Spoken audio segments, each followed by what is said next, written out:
Assalamualaikum warahmatullahi wabarakatuh.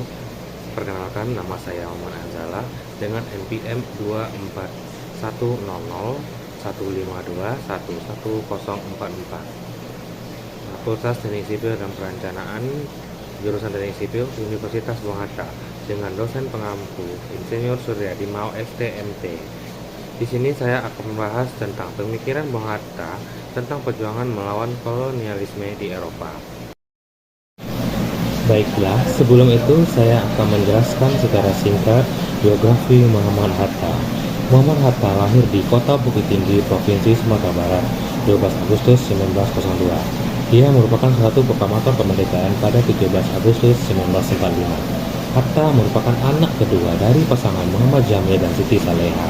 Kakeknya seorang ulama besar dan ternama di Sumatera Barat pada masa itu yang bernama Syekh Abdul Rahman atau Syekh Batu Ampal. Selepas usia remaja, Hatta meninggalkan tanah Minang untuk melanjutkan studi ke Sekolah Tinggi Dagang Prince Hendrik School di Batavia. Baiklah, untuk masa studi di negeri Belanda, pada tahun 1921, Bung Hatta tiba di negeri Belanda untuk belajar pada Handels House School di Rotterdam. Ia mendaftar sebagai anggota Indische Vereniging tahun 1922. Perkumpulan ini berganti nama menjadi Indonesische Vereniging. Perkumpulan menolak bekerja sama dengan Belanda. Itu kemudian berganti nama lagi menjadi Perhimpunan Indonesia atau PI. Hatta mengusahakan majalah Perkumpulan Hindia Putra terbit secara teratur dan sebagai pengikat antar anggota. Tahun 1924, majalah tersebut berganti nama menjadi Indonesia Merdeka. Tahun 1923, Hatta lulus dalam ujian Handels Ekonomi. Tahun 1926 sampai 1930, berturut-turut Hatta menjadi ketua PI. PI menjadi organisasi yang mempunyai jalannya politik rakyat di Indonesia, sehingga akhirnya PI diakui oleh Pemufakatan Perhimpunan Politik Kebangsaan Indonesia atau P3I sebagai pos depan dari pergerakan nasional yang berada di Eropa. Melakukan propaganda aktif di luar negeri Belanda, hampir setiap kongres internasional di Eropa dimasukinya dan menerima perkumpulan ini. Selama itu, hampir selalu Bung Hatta sendiri yang memimpin delegasi.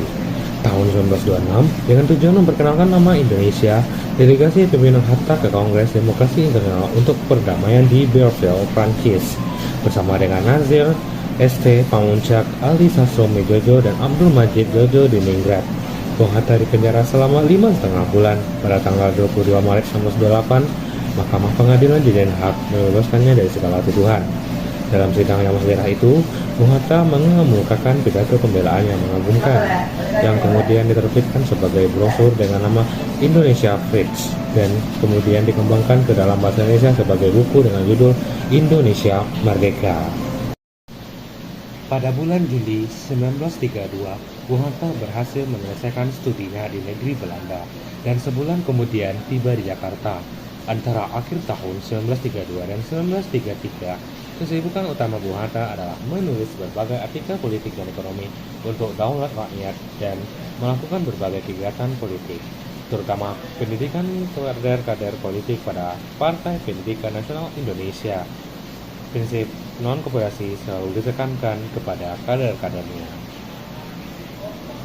Mungkin hanya itu saja penjelasan dari saya tentang pemikiran Bung Hatta tentang perjuangan melawan kolonialisme di Eropa.